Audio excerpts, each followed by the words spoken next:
Hi viewers, ஒரு மிக சிறந்த ஒரு செல்ஃப் மோட்டிவேஷன் வீடியோவாக அமைய போகின்றது இந்த வீடியோ. அதனால் ஸ்கிப் பண்ணாமல் பாருங்கள். முதல்ல இப்படி நாம் நினச்சி பார்ப்போம். நம்மட மனசு எப்படி வேலை செய்கிறது என்றால், நம்மட குறைகளை தவிர இந்த உலகத்தில் உள்ள அனைவரதும் குறைகளை தேடித்தான் ஓடுகின்றது. இவ்வாறு தான் மனது என்பது கட்டமைக்கப்பட்டுள்ளது. ஒரு சிறிய கதையின் மூலம் இதனை நாம் நிரூபித்து காட்டுவோம். ஒரு மனிதன் பாதையில் சென்று கொண்டிருக்கின்றான். அவனிற்கு ரொம்பவும் டயர்டாக இருந்தது. ஒரு மரத்தின் கீழ் அவன் உறங்குகின்றான். அந்த மனிதன் ரொம்பவும் டயர்டாக இருந்ததன் காரணமாக ஒரு மரத்தின் நிழலில் உறங்குகின்றான். அவ்வாறு உறங்கிக் கொண்டிருக்கும் போது அந்த பாதை வழியாக வேறு 3 மனிதர்கள் பயணிக்கின்றனர். அதில் முதலாவது மனிதர் யார் என்றால் ஒரு திருடன். அவன் திருட்டை தொழிலாக செய்பவன். எனவே இந்த உறங்கிக் கொண்டிருக்கும் மனிதனை அவனும் பார்க்கின்றான். இப்பொழுது அவன் நினைக்கின்றான், நேற்று இரவு இவன் கண் விழித்திருந்து நன்றாக எங்கோ வீடுகளில் புகுந்து திருடியிருப்பான்.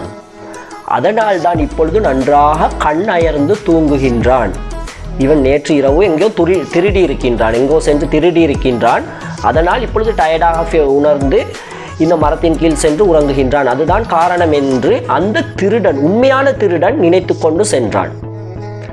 பிறகு வந்தது யார் என்றால் ஒரு குடிகாரன். அந்த குடிகாரன் எப்பொழுதும் நிறைய மது அருந்தும் பழக்கமுடைய ஒருவன். அந்த மது அருந்தும் பழக்கமுடைய அந்த குடிகாரன் என்ன நினைத்தான் என்றால், இந்த தூங்கி இருக்கும் அந்த மனிதனை பார்த்து, இவன் நேற்று இரவு நன்றாக குடித்திருப்பான், நன்றாக குடித்து கூத்தாடி இருப்பான். அதனால் நேற்று இரவு தூங்க முடியவில்லை. அதனால் தான் டயர்டாகி இப்பொழுது இந்த பகல் நேரத்தில் இந்த மரநிழலில் வந்து தூங்குகின்றான் என்று அந்த குடிகாரன் நினைத்து கொண்டு போனான்.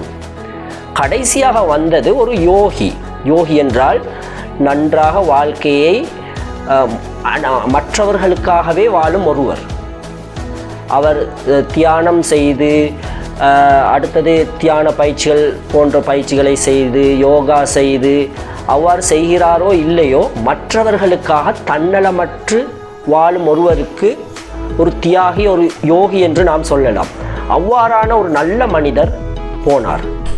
அவ்வாறான ஒரு நல்ல மனிதர், இந்த மனிதன் படுத்து கொண்டிருந்தானே அந்த மரத்தை தாண்டி சென்றார். அவ்வாறு செல்லும் போது அவர் என்ன நினைத்தார் என்றால், பாவமாக இருக்கின்றது இந்த மனிதனை குறித்து. நேற்றிரவு இவன் நன்றாக கண் விழித்திருந்து தியானம் அல்லது கடவுளை தரிசித்தல், கடவுளை கும்பிடுதல் போன்ற நற்கர்மங்களில் இவன் ஈடுபட்டிருப்பான். நேற்றிரவு கடவுளுக்காக மற்றும் மற்றவர்களுக்காக ஏதாவது உதவி செய்ய விழித்திருந்து இவன் பாடுபட்டிருப்பான். அதனால்தான் டயர்டாகி இப்பொழுது தூங்கிக் கொண்டிருக்கின்றான் என்று நினைத்து கொண்டு போனார் அந்த தியாகி அல்லது யோகி.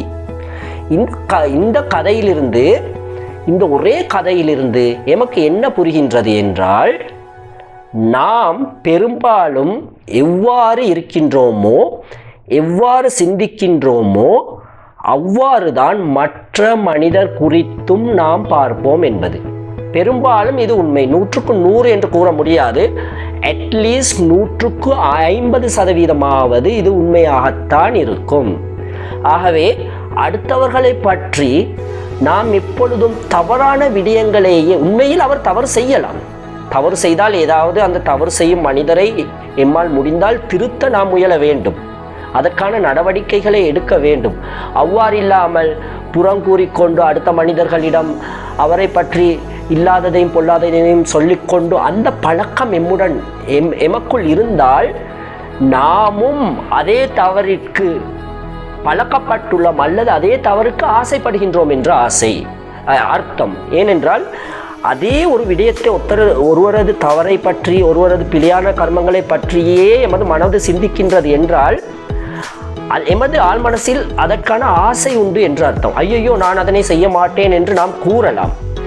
உதாரணமாக எடுத்துக்கொண்டால், நான் வேறு எந்த ஆணுடனும் பழக மாட்டேன், நான் ஒரு சிறந்த கற்புடைய பெண், அவ்வாறு நினைத்து கொண்டிருக்கும் சில பெண்கள் கூட அடுத்த பெண்கள் செய்யும் தவறுகளை எப்பொழுதுமே நினைத்து கொண்டு அதை பற்றி கதைத்து கொண்டிருந்தால் அதன் அர்த்தம் என்னவென்றால், நான் நன்றாக இருக்கின்றேன் என்று நினைக்கின்றார்களே அவர்களது ஆழ்மனதில் அந்த தவறு செய்யும் பெண்ணை போன்று நானும் செய்தால் எவ்வாறு இருக்கும் என்ற ஆசை உள்ளது என்று அர்த்தம். ஏனென்றால் இவ்வாறு நாம் கூறுகின்றோம் என்றால், இதனை எமது ஆழ்மனது என்பது மிகவும் புரியாத புதிராகும். நாம் நல்லவர்கள் என்று நினைத்து கொண்டிருப்போம், ஆனால் ஆழ்மனதில் பல கெட்ட எண்ணங்கள் புதைந்திருக்கும். அதனால் தான் நாம் அடுத்தவர்களை பற்றி தவறாக நாம் எப்பொழுதுமே நாம் எண்ணிக்கொண்டிருந்தால், சிந்தித்து கொண்டிருந்தால், இதனை நாம் ஏற்றுக்கொள்ள வேண்டும், உணர்ந்து கொள்ள வேண்டும். வேறு ஒன்றும் செய்ய தேவையில்லை. என்னுள்ளும் இப்படி இருக்கலாம். நான் அவன் யாராவது தவறு செய்கின்றான் என்றால் நான் நன்றாக சொல்லி திருத்த முயல்கின்றேன். அல்லாவிட்டால் என் பாட்டில் இருக்கின்றேன். இல்லாவிட்டால் அது யாரிடம், அரசாங்கத்திடமோ போலீஸிடமோ சொல்ல வேண்டுமோ அவர்களிடம் சொல்கின்றேன். இவ்வாறு நடந்து கொள்வது சரி. இவ்வாறு இல்லாமல் எப்பொழுதும் மற்றவர்களை பற்றி நினைத்து கொண்டு அவர்களுடன் பேசி சண்டை பிடித்து கொண்டிருப்பதில் எமது மனநலம் பாதிக்கப்படும். மற்றும் நாம் அவ்வாறு இருந்தால் அவரை போன்ற ஒரு நபர்தான் நாமாகவும் இருக்கலாம். எமது ஆழ்மனதிலும் அந்த நபருக்கான குவாலிட்டிகள் இருக்கின்றது என்று அர்த்தம். அதனை நாம் ஏற்றுக்கொண்டால் அந்த குவாலிட்டிகள் மறைந்துவிடும். ஏனென்றால் திருடன் உள்ளே இருக்கின்றான் என்று மக்கள் அறிந்து கொள்ளும் போது திருடன் ஓடி விடுவான். அவ்வாறு அறிந்து கொள்ளாத விடத்து திருடன் பதுங்கியே இருப்பான். அது மாதிரி தான். ஆகவே இந்த மோட்டிவேஷன் வீடியோவின் ஊடாக நாம் உங்களுக்கு சொல்ல வந்தது என்னவென்றால், எமக்கு எப்பொழுதும் மற்ற மனிதரை பற்றி எப்பொழுதும் கெட்ட எண்ணங்களே தோன்றிக் கொண்டிருந்தால் எம்முள்ளும் அவ்வாறான ஒரு மனிதன் வாழ முடியும் என்ற அர்த்தம். நாம் நல்லவர்களாக இருந்தால் அவ்வாறு எமக்கு தோன்றாது. அந்த கதையில் மிக தெளிவாக நாம் விளங்கப்படுத்தினோம். குடிகாரன் அவன் குடிகாரனாக இருந்ததால் தான் மற்றவனை குடிகாரன் என்று நினைத்தான். அந்த யோகி அவர் யோகியாக இருந்ததனால்தான் அந்த மனிதனையும் ஒரு யோகி போன்று நினைத்தார். ஆகவே நாம் எல்லோரையும் நல்லவர்களாக நினைத்து பழக வேண்டும். உண்மையில் அவர் தவறு செய்பவராக இருந்தால் நாம் அதனை திருத்த முயல வேண்டும். நம்மால் திருத்த முடியாவிட்டால் உரிய அதிகாரிகளிடம் கூறியாவது திருத்த முயல வேண்டும். அதை விடுத்துவிட்டு வெறுமனே கலைப்பதில் பயனில்லை என்பது. ஆகவே இந்த மோட்டிவேஷன் வீடியோ உங்களுக்கு ரொம்பவும் பிரயோசனமாக இருந்திருக்கும் என்று நினைக்கின்றோம். இது மாதிரியான வீடியோக்களுக்காக எம்முடன் தொடர்ந்தும் இணைந்திருங்கள்.